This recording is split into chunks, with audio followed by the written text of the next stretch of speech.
C'est au moulin de Boly que Bernadette Soubirous naît le 7 janvier 1844.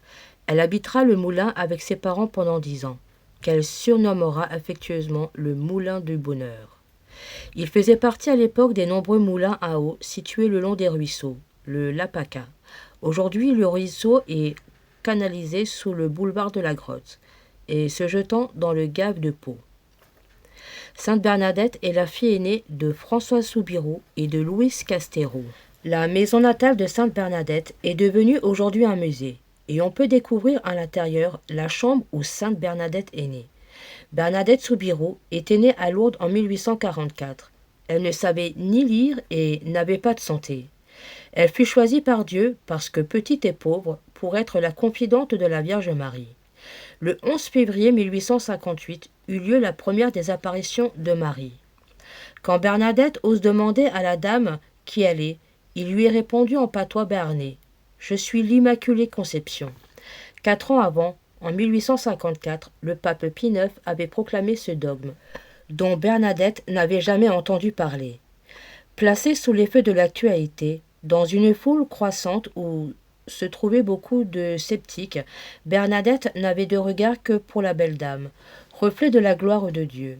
La Vierge Marie, par des paroles simples et fortes, comme aux noces de Cana, se faisait l'écho de l'Évangile. Pénitence, conversion du cœur et prière pour le salut des pécheurs. Aussi admirable que les apparitions dont elle est gratifiée à Lourdes, et l'enfouissement de Bernadette très loin des Pyrénées à Nevers. Elle est entrée au noviciat des Sœurs de la Charité. Elle ne reviendra plus jamais à Lourdes. Pendant 13 ans où elle est incomprise et humiliée, elle murmura sans cesse « Sainte Marie, Mère de Dieu, priez pour moi, pauvre pécheresse ». La famille de Bernadette Soubirous vint s'installer au Moulin-la-Cadet en février 1865. Cette maison fut louée par l'abbé Péramal afin de sortir la famille de la misère. À cette époque, Bernadette vivait à l'hospice des Sœurs de Nevers, situé à 500 mètres de là. Elle rendait régulièrement visite à sa famille, notamment à sa maman, gravement malade. En effet, lorsque la sainte quitta Lourdes pour Nevers, en juillet 1866, il ne se passa que quelques semaines avant que sa mère ne décède.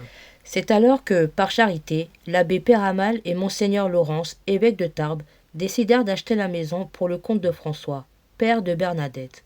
Depuis lors, elle est restée dans la famille et porte le nom Maison paternelle de Sainte Bernadette.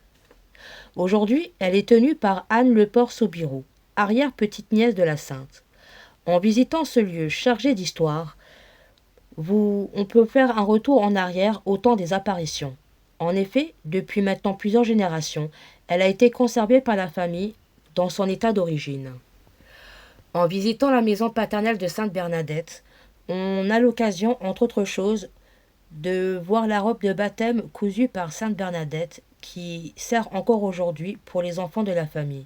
Une réplique de la grotte de Massabielle que Bernadette a réalisée en charbon. Son mouchoir, des images qu'elle a fabriquées, le lit où elle dormait lorsqu'elle rendait visite à sa famille, et notamment le moulin de son père.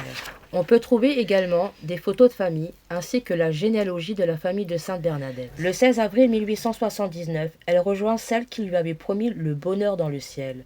Depuis 1925, le corps de la sainte repose dans la châsse de verre dans la chapelle de l'ancien couvent Saint-Gildard à Nevers.